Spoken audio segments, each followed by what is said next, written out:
जय हिंद दोस्तों, अभ्यास एकेडमी के यूट्यूब चैनल पर आप सभी का बहुत बहुत स्वागत है। मैं हूं उमेश कुमार।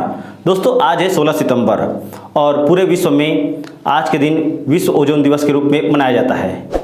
तो जनरल नॉलेज के दृष्टिकोण से बहुत ही महत्वपूर्ण है कि 16 सितंबर को कौन सा दिवस मनाया जाता है। तो आप लोग याद रखिएगा, विश्व ओजोन दिवस।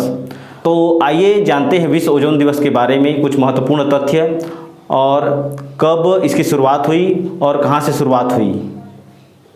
दोस्तों, अगर आप मेरे चैनल पर नए होंगे तो प्लीज़ सब्सक्राइब जरूर कीजिएगा। तो चलिए आज के वीडियो लेक्चर स्टार्ट करते हैं। दोस्तों, आज 16 सितंबर को दुनिया भर में ओजोन दिवस मनाया जा रहा है। जानकारी देते हुए बता दें कि हवा, पानी और सूर्य की किरणें मनुष्य के शरीर के प्रमुख कारक होते हैं, लेकिन जो सूर्य से निकलने वाली किरणों में मौजूद पराबैंगनी किरणें निकलती हैं, वह मनुष्य के शरीर के लिए काफ़ी घातक होती है। ओजोन की परत इन सभी घातक किरणों को सोखने का काम करती है। इसके बाद वो इंसानों के लिए उपयोगी किरणें धरती पर भेजती है, क्योंकि ओजोन की परत पर पृथ्वी के वायुमंडल का 91% से ज़्यादा ओजोन गैस मौजूद रहती है। दोस्तों, ओजोन परत के बिना नहीं है जीवन संभव। ओजोन परत पृथ्वी के वायुमंडल की एक परत होती है जिसमें ओजोन गैस की सघनता ज़्यादा होती है। ओजोन परत के बिना धरती पर जीवन बिल्कुल भी संभव नहीं होता है, क्योंकि ये परत सूर्य की पराबैंगनी किरणों की 93 to 99% मात्रा को सोख लेती है। पराबैंगनी किरण पृथ्वी पर जीवन के लिए काफ़ी हानिकारक साबित होता है। इन किरणों से मनुष्य में कैंसर होने की पूरी संभावना होती है। आइए जानते हैं ओजोन परत में छेद की जानकारी। सबसे पहले ब्रिटिश अंटार्कटिक सर्वे के वैज्ञानिकों ने साल 1985 में अंटार्कटिक के ऊपर ओजोन परत में एक बड़े छेद की खोज की थी। इस खोज में वैज्ञानिकों को पता चला कि इसके लिए क्लोरोफ्लोरोकार्बन अर्थात CFC गैस जिम्मेदार है। इस गैस की खोज 1920 में हुई थी। इस गैस का प्रयोग रेफ्रिजरेटर, हेयर स्प्रे और डिओड्रेंट बनाने वाले प्रोपेलेंट में अधिकता से होता है। पहली बार विश्व ओजोन दिवस साल 1995 में मनाया गया था। यह दिवस जनता के बारे में पर्यावरण के महत्व तथा इसे सुरक्षित रखने के अहम साधनों के बारे में शिक्षित करता है। इसे मनाने का उद्देश्य धरती पर ओजोन की परत का संरक्षण करना है। दोस्तों, आइए जानते हैं 2020 विश्व ओजोन दिवस का थीम क्या है। ओजोन परत के बारे में लोगों में जागरूक करने के मकसद से हर वर्ष 16 सितंबर को विश्व ओजोन दिवस तो मनाया जाता है। वायुमंडल में ओजोन परत सूर्य से निकलने वाली हानिकारक अल्ट्रावायलेट किरणों से पृथ्वी को बचाती है। सूर्य से निकलने वाली ये किरणें त्वचा रोग समेत कई बीमारियों का कारण बन सकती है। यानी दूसरे शब्दों में कहे तो ओजोन की परत के बिना पृथ्वी पर जीवन मुमकिन नहीं होता। हर साल ओजोन परत के संरक्षण के लिए एक अलग थीम तैयार करके लोगों को इसके महत्व के बारे में जानकारी दी जाती है।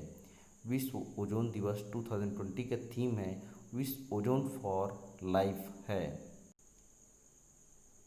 दोस्तों, आखिर प्रश्न उठता है कि क्या है ओजोन परत। ओजोन O3 हमारे वायुमंडल का सबसे बाहरी आवरण है। ये परत ऑक्सीजन के 3 परमाणुओं से मिलकर बनी बिना गंध वाली गैस है। यह धरती पर सूर्य की हानि कारण अल्ट्रावायलेट किरणें पहुंचने नहीं देती, लेकिन प्रदूषण ने ओजोन में छेद कर दिए हैं, जिससे बीमारियों का खतरा बढ़ा है। आइए जानते हैं ओजोन दिवस की शुरुआत कैसे हुई। 1970 के दशक के अंत में वैज्ञानिकों को ओजोन परत में छेदों के बारे में पता चला। इसके बाद 80 के दशक में विश्व के कई देशों की सरकार ने इस समस्या पर चिंतन करना शुरू किया। 1985 में दुनिया की सरकारों ने ओजोन परत की सुरक्षा के लिए वीना कन्वेंशन को अपनाया। इसके बाद 19 दिसंबर 1994 को UN की जनरल असेंबली ने 16 सितंबर को ओजोन लेयर के बचाव के लिए अंतर्राष्ट्रीय दिवस मनाने का फैसला किया। पहला विश्व ओजोन दिवस 16 सितंबर 1995 को मनाया गया था। दोस्तों, आखिर प्रश्न है, ओजोन को नुकसान पहुंचाने वाले कण कैसे बनते हैं। वातावरण में नाइट्रोजन ऑक्साइड और हाइड्रोकार्बन जब सूर्य की किरणों के साथ प्रतिक्रिया करते हैं तो ओजोन प्रदूषक कणों का निर्माण होता है। वाहनों और फैक्ट्रियों से निकलने वाली कार्बन मोनोऑक्साइड व दूसरी गैसों की रासायनिक क्रिया भी ओजोन प्रदूषक कणों की मात्रा को बढ़ाती है। वैज्ञानिकों के मुताबिक 8 घंटे के औसत में ओजोन प्रदूषक की मात्रा 100 माइक्रोग्राम प्रति घन मीटर से अधिक नहीं होनी चाहिए। दोस्तों, आखिर प्रश्न है, ओजोन को नुकसान पहुंचाने वाले कण कैसे बनते हैं? वातावरण में नाइट्रोजन ऑक्साइड और हाइड्रोकार्बन जब सूर्य की किरणों के साथ प्रतिक्रिया करते हैं तो ओजोन प्रदूषक कणों का निर्माण होता है। वाहनों और फैक्ट्रियों से निकलने वाली कार्बन मोनोऑक्साइड व दूसरी गैसों की रासायनिक क्रिया भी ओजोन प्रदूषक कणों की मात्रा को बढ़ाती है।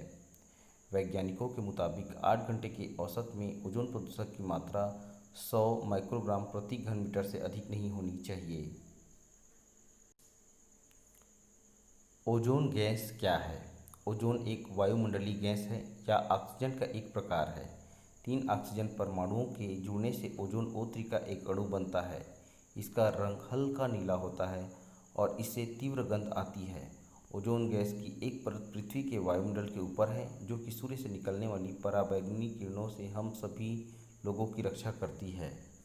मॉन्ट्रियल प्रोटोकॉल 16 सितंबर 1987 को विभिन्न देशों के मध्य हस्ताक्षरित किया गया था, लेकिन इसका वास्तविक क्रियान्वयन 1 जनवरी 1989 को हुआ था।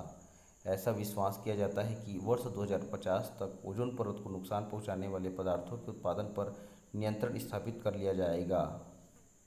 आशा करता हूँ मेरे प्यारे दोस्तों, आज कुछ न कुछ नॉलेज जरूर मिला होगा आप लोग को। तो बस आप लोग घर में पढ़ते रहिए, स्वस्थ रहिए, सुरक्षित रहिए और याद रखिए मनोरंजन करते रहना जरूरी है। और घर में अपने साथियों का, अपने दोस्तों का ख्याल जरूर रखें। अपने घर के परिवार के सदस्यों का जरूर ख्याल रखें। कहीं भी जाए तो मास्क लगा कर जाएँ और सोशल डिस्टेंसिंग अपनाएं ताकि आप घर में सुरक्षित रहें। दोस्तों, इस कोरोना संकट काल में हमको सबको मोटिवेट कर आगे जंग जारी रखना है, क्योंकि अगर हम केयरफुली रहें, अगर हम सुरक्षित रहें तो बिल्कुल ये वायरस मिट जाएगा, मर जाएगा।